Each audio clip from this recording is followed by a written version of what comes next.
Great. Yes. Okay, so look, we're here this afternoon with Les Hollander from DAX North America. Obviously, Yes. Norbert's here as well. And just to introduce the world to yourself, you can explain a little bit about what DAX North America is, and then Sure. a bit about your history. We are a third-party reseller of audio inventory from streaming publishers, pure plays, from broadcasters, from gamers, from podcasters, and from innovators across the audio ecosphere. And what's your role here? My role is CEO. I've been with the company for a little over 2 years. I'm a longtime broadcast radio executive, and then moved into streaming back in 2009, which seems like a long time ago already. Amazing. And so what are the kind of steps, the big kind of steps on your path? Sure. Started in sales, in broadcasting, moved into senior management at iHeart and then CBS Radio. My first foray into startups and to digital was a company called Bus Radio. We put kid-friendly content on school buses that was beamed in across the United States, which was interesting. I then went to Pandora, where I was one of the first 150 employees, helped them launch their audio sales business. From there I moved to Gannett and sold local digital across their 80 newspapers, and then moved to Spotify in 2013 and launched at first in the United States their audio sales business, and then across 73 countries before ducking out in late 2019. And then arrived at DAX in 2020, so just very quick story. I started at an offsite on March 8th, 2020 at DAX, and had wanted to get the rest of the month off and said I will start March 30th. And in between that time, March 15th, 2020 is when the world closed down. And I was fortunate enough to still start the gig here. However, my entire first year was remote at the company. Amazing. Yeah, so it was a pretty wild ride. I bet. And so with you always being kind of an illustrious kind of group of names you just talked through, and then very much their hyper growth phase. I mean, what's the most exciting thing about being at DAX, and what do you see trampolining the growth into the future? Yeah, I like to build, as you could well imagine. But what's really exciting about DAX is the appetite for innovation. Yeah. Since I've been here over the past 9 months in particular, we've acquired 2 new companies, one called Remixed, which is a text-to-speech company and has some proprietary technology. Another one is called Captivate.fm, which is a hosting and DAI platform with some reporting and creator tools. But the reason I mention that is that we have an appetite for innovation and moving the audio business and the audio experience for users in North America and the UK forward. And it's an incredibly exciting time in our industry, particularly for audio. People call it a rebirth of the golden age. I like to call it a renaissance again of audio. And some of it's been driven by podcasts, some of it's been driven by technology, voice technology, which I know we'll talk about, as well as the text-to-speech technology and the speech-to-text technology, as well as search technology, and so many advances in our industry. So it's super exciting. So would you say that this innovation and amalgamating of technologies is really what differentiates you as a supply side representative? No, I think we're using this technology. We're bridging between publishers and content creators and advertisers and marketers.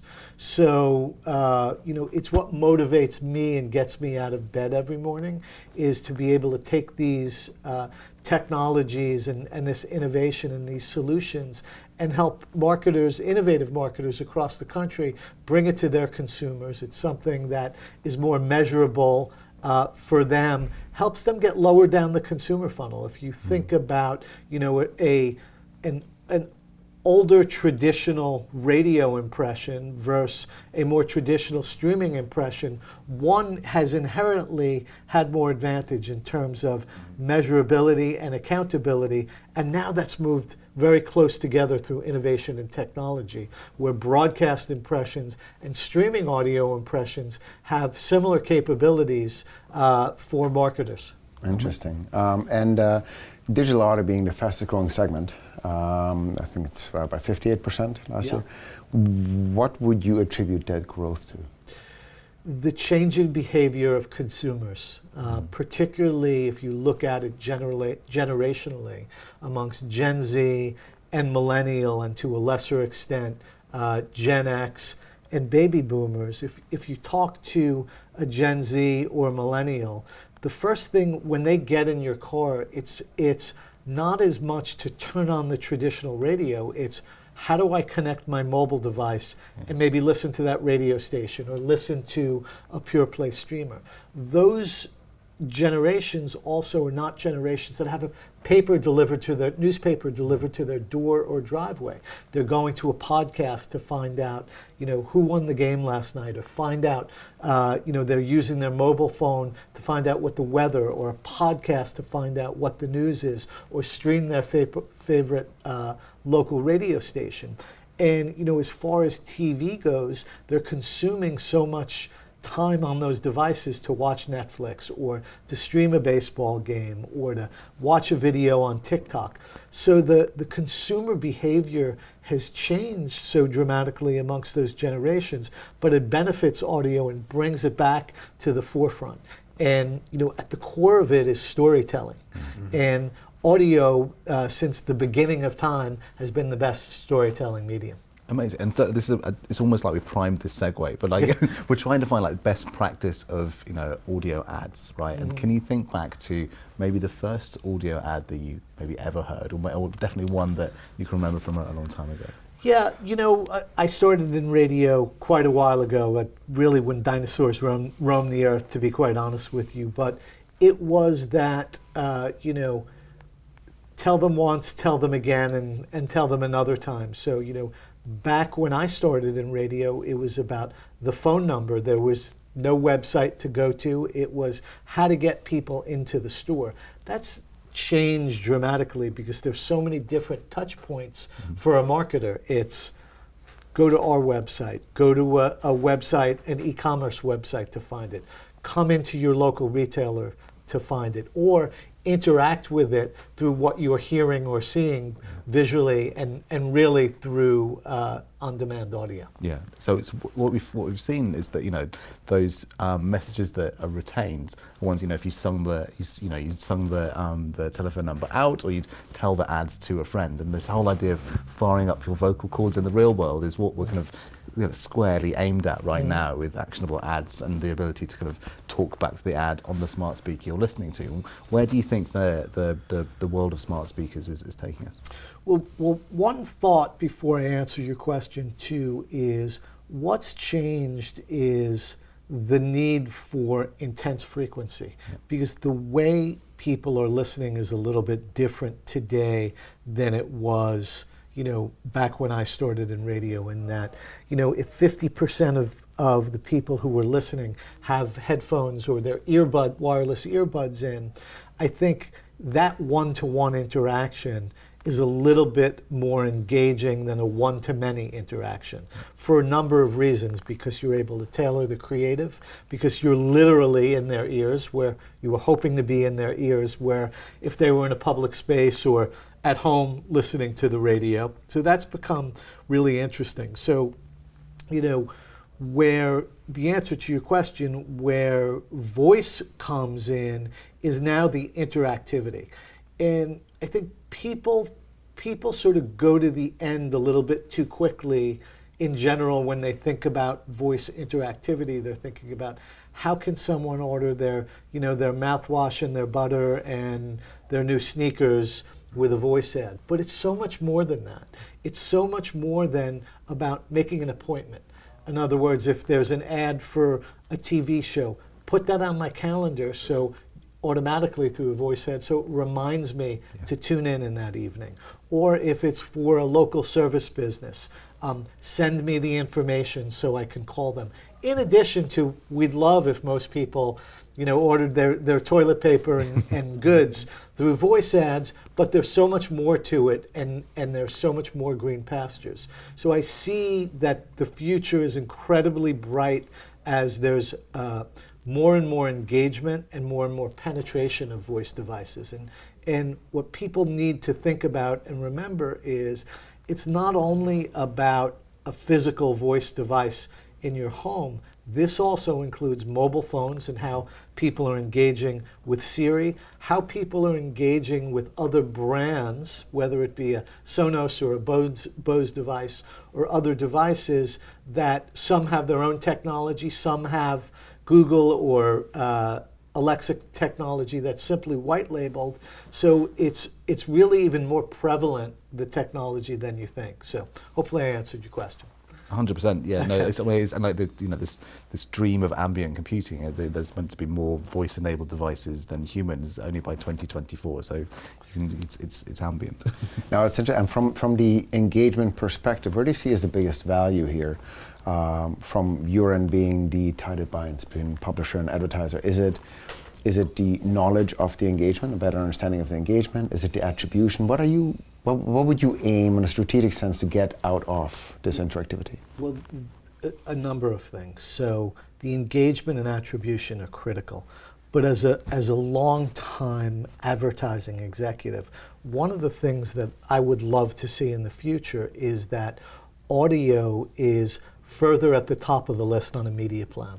If you look at a media plan from a Fortune 100 advertiser, it probably has 30 to 50 to 100 different tactics that they use, from outdoor to digital TV to broadcast TV to gas pump advertising to radio to streaming.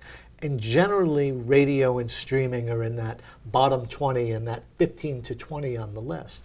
Now, because of voice with deeper engagement and attribution and being able to better understand consumer behavior further down the purchase funnel, what I'd like to see from this is that audio as a medium gets a bigger share of marketing dollars going forward. And I think that will slowly but surely happen. And this has been a big focus of our industry for the past 20 or 30 years. But now I think we have a real shot at making it happen. Fascinating. We actually keep hearing that statement quite a bit throughout this entire tour. It bodes well. Now we're looking to kind of champion the future of this industry, and we're keen to kind of get your view. If you were a new entrant and just coming out of college and wanting to one day sit where you're sitting, what would your advice be to someone at the beginning of their career? My advice would be look at where this industry will be in the next 10 or 20 years. And that's one of the reasons I made a conscious shift to digital audio back in 2009. Been fortunate enough to be at a very high level at CBS back then, but I sort of saw what it looked like going up the mountain and saw what it looked like coming down the mountain, and decided to take a step sideways to take a step forward. And so the answer to your question, though, is what I would talk about to someone who's graduating college is think about where we're going in the future, make some bets, and it's okay to fail. It's okay. You'll also be successful in some of these bets, but audio is a tried and true medium that is only getting more intertwined into pop culture and our everyday environment. So I would pick a technology, pick a startup that's exciting, or pick a reputable company that has audio technology, and try to get in a part of that industry that excites you, whether it be sales, whether it be finance, whether it be marketing, whether it be engineering and technology, because there's a bright future ahead. Amazing. That's really good advice. And just a little bit kind of to finish on kind of your audio world, what would you be listening to on your way home, or maybe at home this evening? So today on my way home, I'll be listening to several things. I'll be listening to the local radio station to hear the traffic report, because I live about 75 miles from here.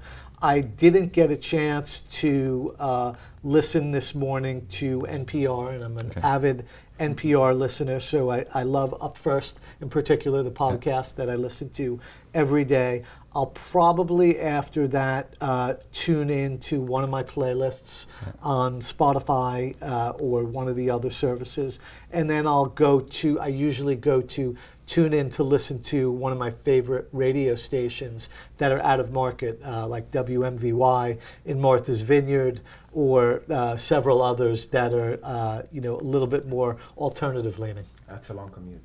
It is a long commute. It's about an hour and a half. So Oh, goodness. I have plenty of time. But an auditory feast for your ears. Exactly. Wonderful. Exactly. Well, look, thanks so much for carving out some time in your busy day for Thank us you. today. Thank you.